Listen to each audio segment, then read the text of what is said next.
맨 밑에 딱 바닥 찍으면 그때는 거래가 이루어지지 않는다고요. 부동산 시장이 무릎 좀 왔을 때 움직여서 올라가기를 기다리는 게 훨씬 현명한 투자라고 봐야 되겠죠. 지금이 그때다라고 봐도 틀린 말은 절대 아닙니다. 지금 아파트를 사란 뜻이 아니에요. 집을 사란 뜻이 아닙니다. 근데 경매 공매를 하시려면 지금이 때라고요. 적은 시드로 남들보다 빨리 올라가고 싶으시면 지금 시작하셔야 된다고. 좋아요, 구독, 알림 설정 부탁드립니다.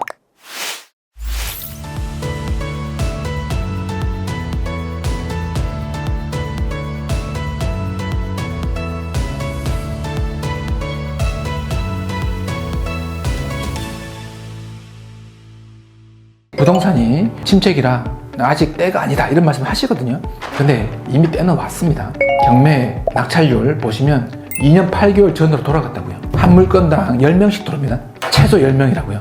내 순서가 다가오려면 적어도 한 5번에서 10번은 가야죠. 운이 좋으면 2-3번 되겠지만 그만큼 경쟁이 치열해졌다고요. 근데 여러분, 청약 경쟁률이 높아진 것은 청약을 하시는 뜻이 아니라 이걸 쉽게 보시면 안 돼요. 청약이 둔촌 주공이 4만 명 몰렸다, 영등포 자이가 200대 1이다 이런 얘기 하지 않습니까?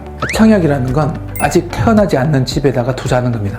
태어나지 않는 아기에게 투자하거나 가족 계획을 세우는 거라고요. 그러니까 청약이라는 건 부동산 시장 경기에 제일 민감하다고요. 부동산 시장이 가라앉으면 청약은 다 포기해요. 다 미분양이에요. 다시 살아나면 부동산 경기에 살면 바로 청약 시장이 불이 붙어요. 근데 청약이 제일 먼저 불 붙고 제일 빨리 꺼져요. 근데 청약이 이미 200대 1이 됐다. 이건 말 다 한 겁니다.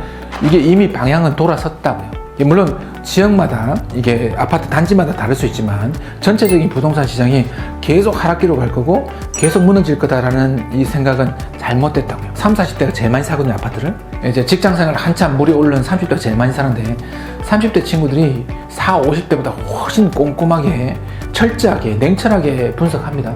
그들이 아파트 매매를 제일 많이 하기 시작했다는 건 이미 그들 보기에도 아파트 시장이 정상화되어 가고 있다고 느꼈기 때문이죠. 한두 명이 아니라 대부분이 다. 부동산 시장은 살 겁니다. 다만 이 공매 경매 시장이라는 건 항상 매매 시장보다 아래에 있거든요. 부동산이 무릎이면 공매 경매 시장은 바닥이라고요. 그러면 부동산이 바닥 내려갈 때까지 기다려 볼게. 그러면 경매 공매 시장이랑 부동산 시장 바닥이랑 똑같으면 둘 다 할 게 아무것도 없다고요. 움직이지도 않습니다. 맨 밑에 딱 바닥 찍으면 그때는 거래가 이루어지지 않는다고요. 부동산 시장이 무릎 좀 왔을 때 움직여서 올라가기를 기다리는 게 훨씬 현명한 투자라고 봐야 되겠죠. 지금이 그때다라고 봐도 틀린 말은 절대 아닙니다. 지금 아파트를 사란 뜻이 아니에요. 집을 사란 뜻이 아닙니다. 근데 경매 공매를 하시려면 지금이 때라고요. 적은 시드로 남들보다 빨리 올라가고 싶으시면 지금 시작하셔야 된다고.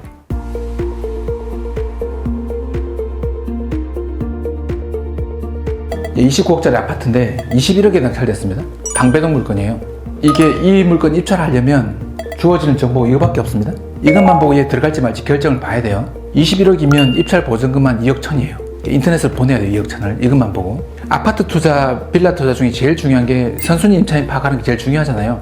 시세 파악하는 거, 명도하는 거, 나중에 출구 전략 쓰는 건 나중에 한다 치더라도 내가 혹시나 덤탱이 쓰지 않을까라고 염려해서 못 들어간 게 많잖아요. 내가 입찰했는데 선순위 임차인의 보증금을 더 많이 뒤집어 썼다. 다른 건 인계된 게 없습니다. 다른 건 인수되는 게 아예 없다고요. 이 전주인 세금 500억 밀렸거든요. 한 푼도 이게 증거가 안 됩니다. 오직 건너오는 건 뭐라고요? 선순위 임차인의 보증금. 후순위 말고 선순위 임차인의 보증금만 건너와요. 그러면 여러분이 아파트, 빌라, 오피스텔 투자할 때 제일 중요한 건 선순위 임차인을 찾는 거예요. 선순위 임차인이 없다 그러면 아예 권리 분석을 할 필요가 없다고요. 아예. 후순위거나 임차인이 없으면 거들떠볼 필요도 없는 거예요. 그냥 그건 무조건 안전하다고요. 그냥 당해서 안 봐도 돼요? 안 봐도 돼요. 일반 조세 신경 안 써도 돼요? 신경 안 써도 됩니다. 어차피 일반 조세 당해세 배워도 잘 모르잖아요.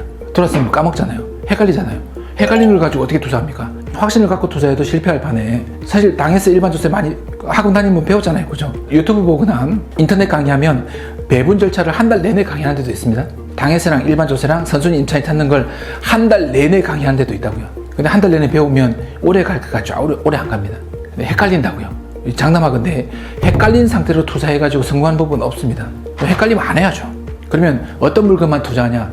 후순위 임차인이 있거나 임차인이 없는 물건, 그리고 선순위 임차인이 있는데 배분 요구를 안 한 물건. 배분 요구를 안 했다는 뜻은 복잡한 것 같고요. 선순위 임차인이 낙찰받은 사람에게 보증금 100% 다 받을게. 난 경매하고 공매하고 관심 없어. 그럼 그거 감안해서 내가 입찰할 금액은 선순위 임차인의 보증금이 3억이다. 그럼 내가 입찰한 금액이 1억이다. 얘 시세가 5억이면 1억 버는 거죠. 선순위 임차인의 보증금이랑 내가 들어가는 돈이랑 합쳐서 시세보다 낮으면 들어가면 된다고. 얘는 두 개 합쳐서 시세보다 높으면 들어가면 안 되는 거죠. 지금 강서구에 깔려있는 빌라들 보증금이 3억인데 얘 시세가 2억 8천이에요. 들어가면 안 되는 거죠. 그래서 선순위 임차인이 있는 물건은 보증금 플러스 입찰 대금을 합쳤는데 얘가 시세보다 낮으면 입찰해도 된다고요. 얘 볼게요. 그러면 전입세도 임땡땡 나와 있어요. 아무것도 없어요. 임차인인지 소유자인지 모르겠다고요. 사람을 못 만났다는 뜻입니다. 여기 살고 있는 사람도 서류를 안 냈다고요. 서류를 내면 찍히거든요. 누군지 모르겠어요. 그럼 여러분은 사람은 살고 있는 거 확인됐다는 뜻입니다. 사람 살고 있는 게 확인이 안 되면 아무것도 안 적히거든요. 임땡땡. 임차인처럼 보이는 것 같은데 임차인이라는 뜻은 아닙니다. 어떤 건 그 땡땡, 어떤 건 점 땡땡, 어떤 건 뭐 이게 다 그렇게 적혀있어요. 누군지 모르겠는데 그냥 임차인 같더라 이런 뜻입니다. 소유자로 보겠습니까? 아니면 세입자로 보겠습니까? 여러분은 누군지 모를 땐 세입자로 봐야 됩니다. 그래야 나중에 들어가 봤더니 세입자가 아니더라. 그럼 돈을 버는 거죠. 소유자인 줄 알고 들어갔는데 세입자가 있으면 난리가 나는 거죠.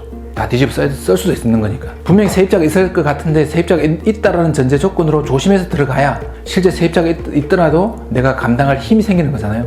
각오하고 들어갔으니까. 모르니까 일단 세입자라고 보고 밑으로 내려와 보니 여러분이 좋아하는 말소 기준 권리 제일 빠르네. 제일 빠른 애가 2007년 16억 걸려 있더라고요. 15년 전에 이 집을 담보로 은행에서 16억을 빌려줬어요. 한 13억 되겠죠. 그 위에 살고 있는 사람이 소유자겠습니까? 아니면 임차인이겠습니까? 15년 전에 이 집을 담보로 은행이 돈을 빌려줬습니다. 그 위에 살고 있는 사람 소유자, 임차인? 소유자여야죠. 은행이 절대 임차인이 있는데 어떻게 16억을 빌려줘요? 이걸 봐서는 100% 누구라고 살고 있는 사람은? 소유자. 임차인 자체가 없다라고 확신했습니다. 근데 다른 사람들 가보면 모른다고요. 분석해주는 곳이 없습니다. 근데 30억이잖아요. 방배동이잖아요. 21억쯤 됐을 때 하자. 이게 확실히 임차인이 없는 것 같다. 합시다. 21억에 낙찰 받았다고요. 지금 시세가 뭐 28, 29 급하면 이제 회복되면 30억 넘는다고 하니까 전세 주고 2년 보유하면 시세 차익은 한 5억은 남아요. 5억은 남습니다. 이분 이거 하는데 한 보름 정도 고생했습니다. 왔다 갔다 하고 대출 하는데 보름 고생해서 2년 벌어야 될 상상도 못한 돈을 벌었습니다. 몇 대 몇인지 궁금하죠? 안 궁금하겠지만 보고 지나가야 되겠죠? 강남이 다 1대1이에요. 왜 그러냐? 공매라서. 안 풀어주니까. 공경매 정보 가득한 세미나에 여러분을 초대합니다.